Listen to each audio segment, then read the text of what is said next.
Y ahora sí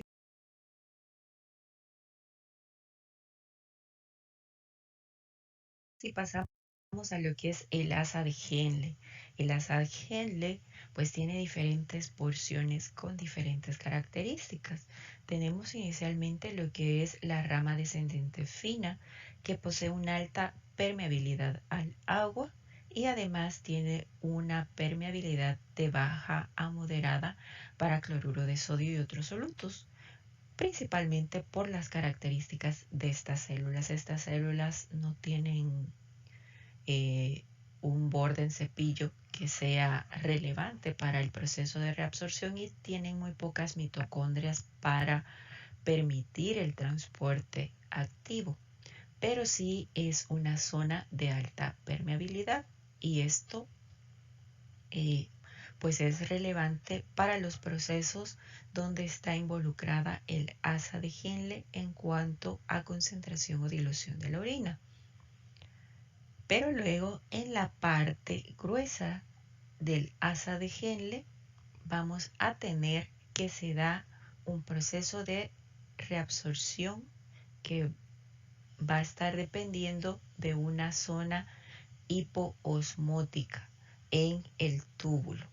¿Por qué se puede dar esto? Porque respecto de la parte gruesa del asa de Henle es poco permeable al agua, de manera que se queda agua a este nivel y se reabsorben iones, de modo que lo que queda aquí se diluye y queda hipoosmótico. En resumen, a nivel del asa de Henle, de la parte gruesa, se van a estar reabsorbiendo sodio, cloruro, potasio, calcio, iones bicarbonato y magnesio, mientras que se va a estar secretando iones hidrógeno. Así tenemos que los procesos de reabsorción en la parte gruesa del asa de Henle van a estarse dando por los siguientes transportadores, o vamos a tener en cuenta las siguientes características. Pues inicialmente que esta parte es impermeable al agua.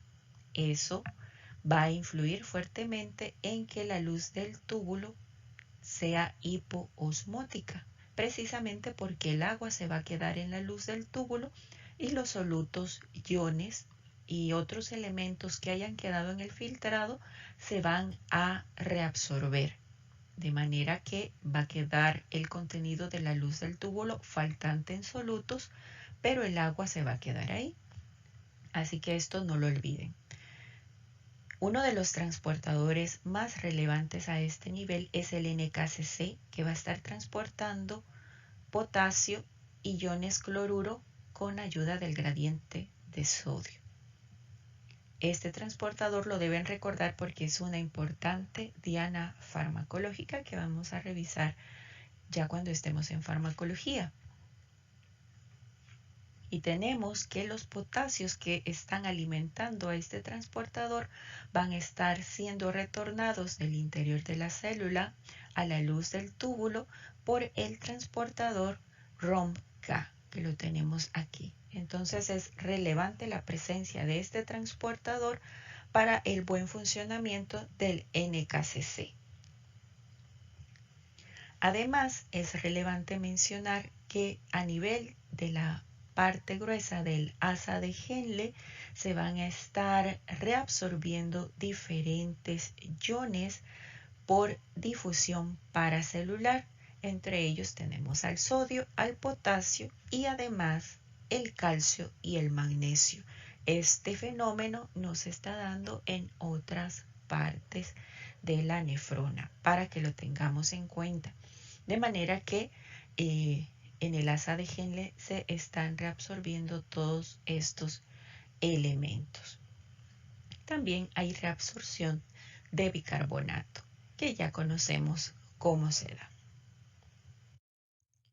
Y llegamos a lo que es el túbulo distal. El túbulo distal tiene poca actividad en cuanto a reabsorción. Si ustedes pueden observarlo acá, aproximadamente un 5%. Estamos hablando de la primera parte del túbulo distal.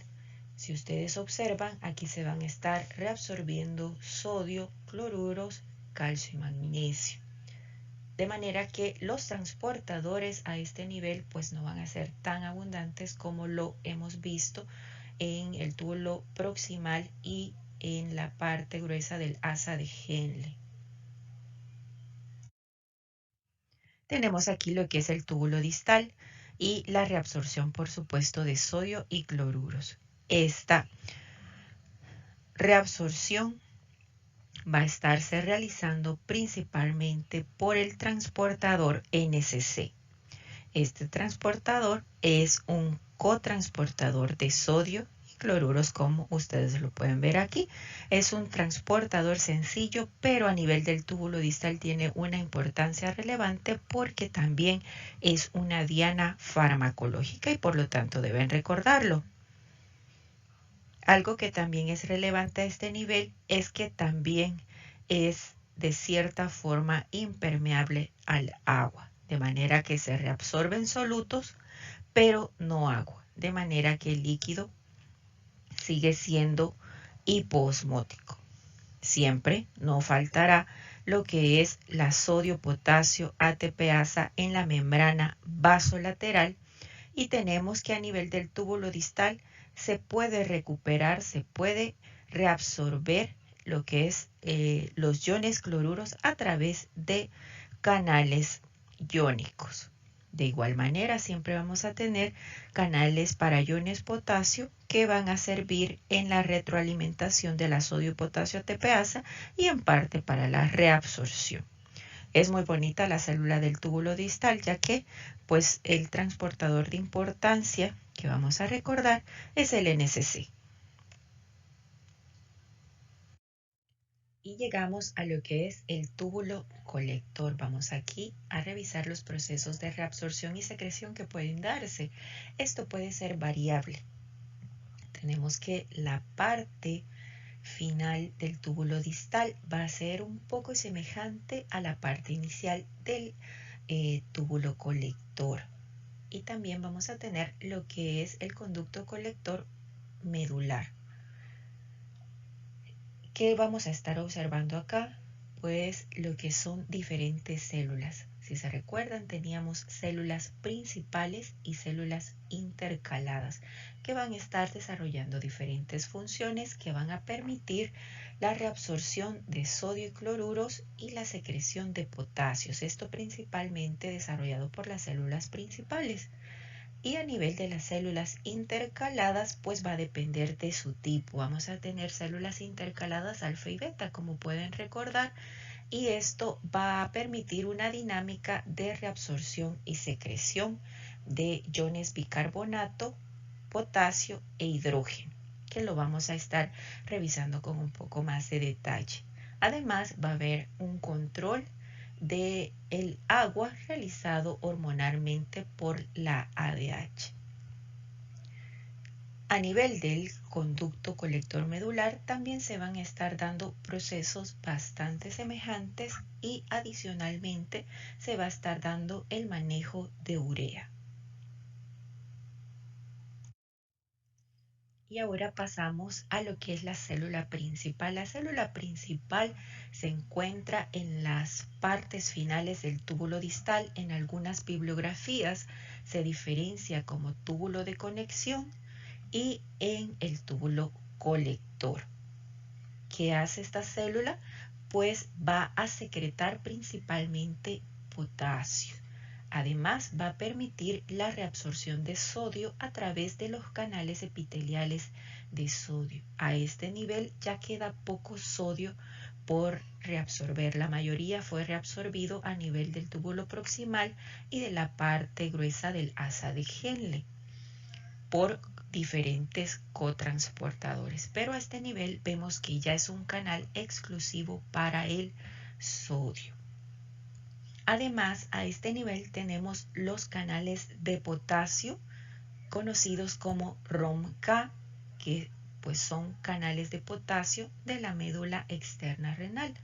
estos canales de potasio van a permitir la secreción pues, del potasio a la luz del túbulo. Si ven, la célula principal es relativamente simple y también va a tener la función del transporte de cloruros por vía paracelular.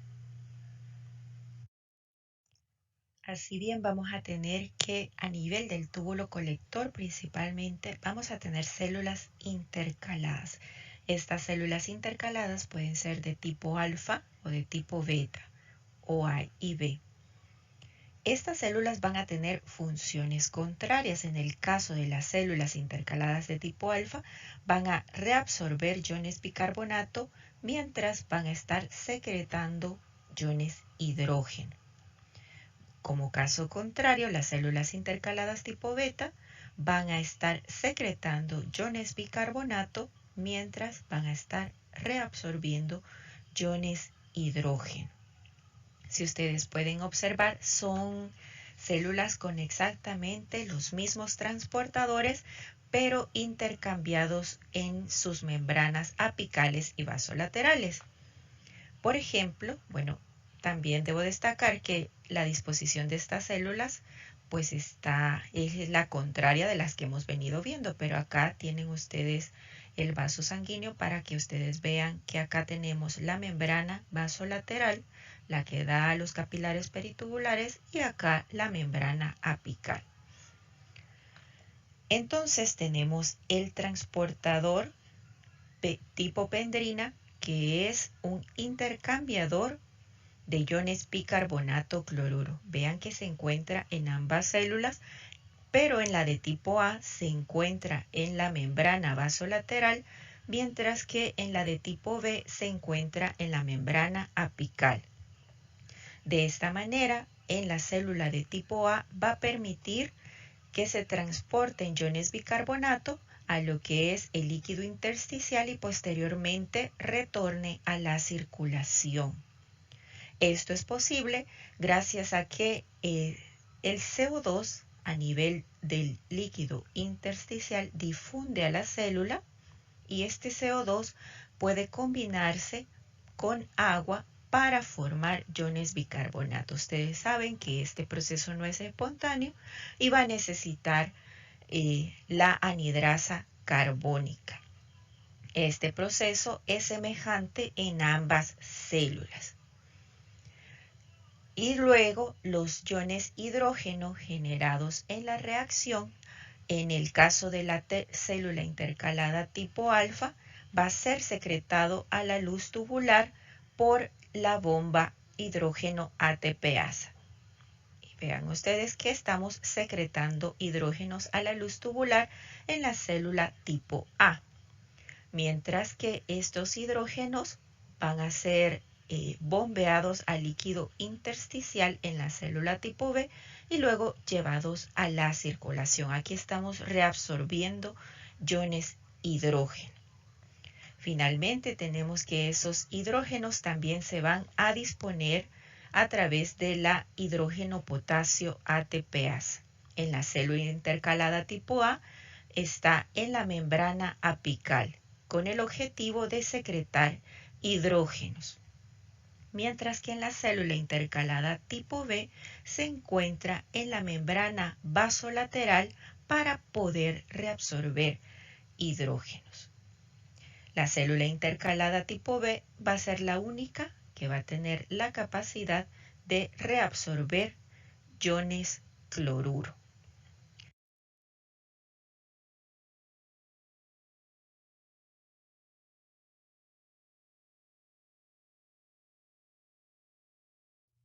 Ahora hemos iniciado la influencia hormonal sobre la reabsorción. En este caso vamos a revisar cómo está actuando la hormona antidiurética, que es conocida también como ADH o vasopresina. Parte de esto lo van a ver de forma más profunda cuando veamos neurohormonas, ya que la hormona antidiurética es liberada a nivel hipotalámico. Acá vamos a concentrarnos en revisar cómo esta hormona va a llegar a sus receptores en las células que se van a encontrar principalmente en la parte final del túbulo distal y en lo que es la parte inicial del túbulo colector. Esta hormona va a tener una función específica que es incrementar la reabsorción de agua. Es decir, va a permitir la formación de orina concentrada, que como ustedes saben, cuando no hemos tenido la oportunidad de tomar suficiente agua, el clima está muy caluroso, se da este fenómeno de formar orina muy concentrada y nosotros lo podemos observar en la cantidad y en la coloración de la misma. ¿Qué es lo que está haciendo la hormona antidiurética? Como ustedes pueden observar, los receptores para esta hormona se encuentran en la membrana vasolateral y son receptores acoplados a proteína G estimulante, donde podemos ver cómo se da la cascada de señalización que ya muy bien conocemos, adenilciclasa e incremento de AMP cíclico. Posterior activación de la proteína sinasa A, la cual va a generar pues una cascada de fosforilación proteica.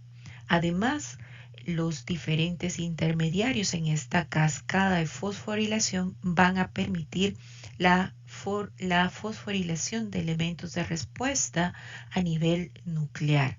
Esto va a permitir un incremento en la expresión, un incremento en la síntesis de proteínas, en este caso de acuaporinas de tipo 2. Como ustedes pueden observar, estas acuaporinas se van a alojar en vesículas que van a trasladarse a la membrana apical, a la membrana luminal, y por exocitosis pues van a ubicarse de manera estratégica para tener más transportadores de agua y de esta manera pueda ingresar agua a la célula, la cual va a ser llevada a la membrana vasolateral y transportada hacia el intersticio por las acuaporinas 3 y 4. Estas ya se encuentran en la membrana y por lo tanto pues van a facilitar el paso del agua hacia la circulación en los capilares peritubulares, de manera que se recupera agua en situaciones de emergencia por comando hipotalámico. Y ahora tenemos lo que es la aldosterona, la cual va a estar participando en el incremento de la reabsorción de cloruro de sodio y agua y el incremento de la secreción de iones potasio. Esto a nivel del túbulo colector. ¿Qué es lo que va a estar realizando la aldosterona? Si se recuerdan, es producida y liberada a nivel de la corteza suprarrenal. Va a viajar por la circulación y va a ingresar a las células del túbulo colector a través de la membrana vasolateral. Va a llegar a sus receptores nucleares y va a inducir la producción de proteínas inducidas por aldosterona para generar hasta 8 acciones que van a contribuir a la reabsorción de cloruro de sodio y agua. Inicialmente va a estar participando en la activación de los canales de sodio conocidos como ENaC que están en la membrana apical. En segundo lugar, va a estar participando en la remoción de los canales que ya no están activos, porque en tercer lugar va a promover la síntesis de nuevo de otros canales para insertarlos en la membrana. Además, va a participar en la activación de la sodio-potasio ATPasa en la membrana vasolateral. Además, va a permitir que haya una redistribución de lo que es la sodio-potasio ATPasa que se encuentra en el citosol a lo que es la membrana, para que tengamos más sodio-potasio ATPasa en la membrana. Luego va a permitir que haya una producción de nuevo de la sodio-potasio ATPasa para que se esté pues incorporando más de estas unidades a la membrana. Además, va a permitir que se den cambios en la permeabilidad de las uniones entre las células del túbulo colector. Y finalmente va a permitir un incremento en la producción de ATP mitocondrial. De manera que con esas 8 acciones, la aldosterona va a promover este proceso que va a estimular para que se sintetice y se secrete aldosterona el aumento de la concentración extracelular de potasio, porque ya ven que es una hormona secretadora de potasio, y aumento de los niveles de la hormona angiotensina 2. Y así llegamos a lo que es la angiotensina 2, que va a tener las funciones de incrementar la reabsorción de cloruro de sodio y agua y también incrementar la secreción de iones hidrógeno. Esta hormona va a participar en diferentes segmentos de la nefrona.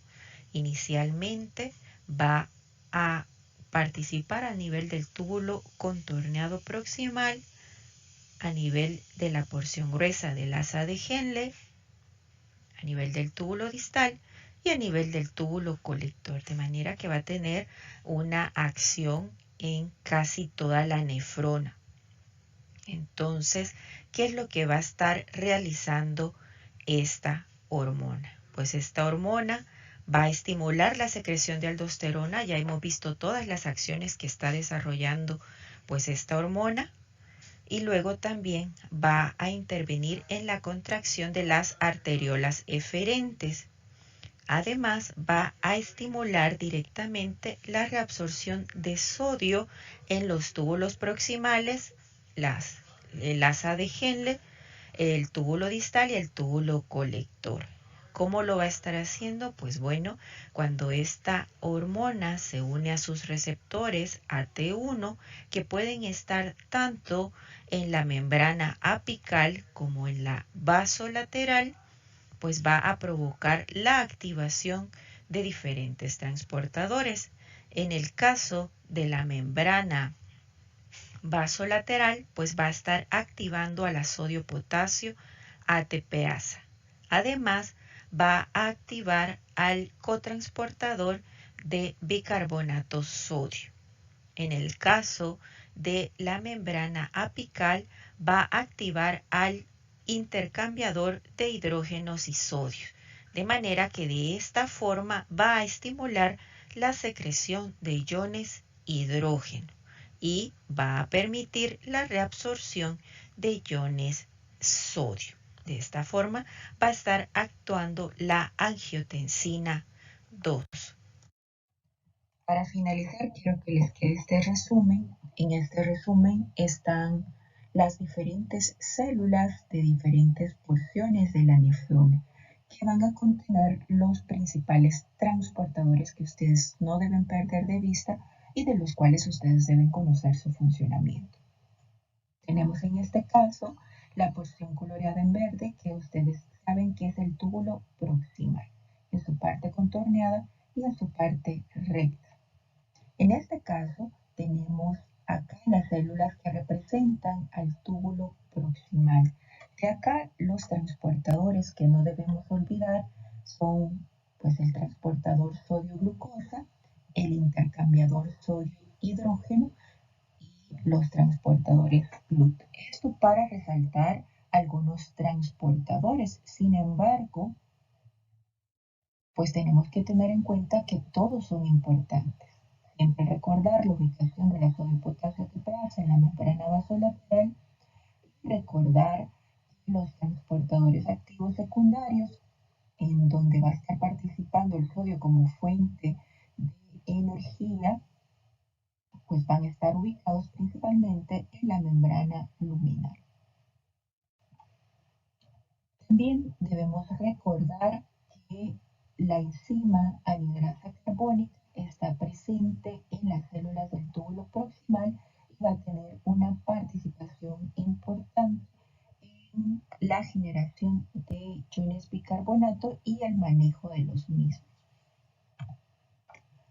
tenemos la siguiente porción, que es la parte ascendente gruesa del asa de Henle.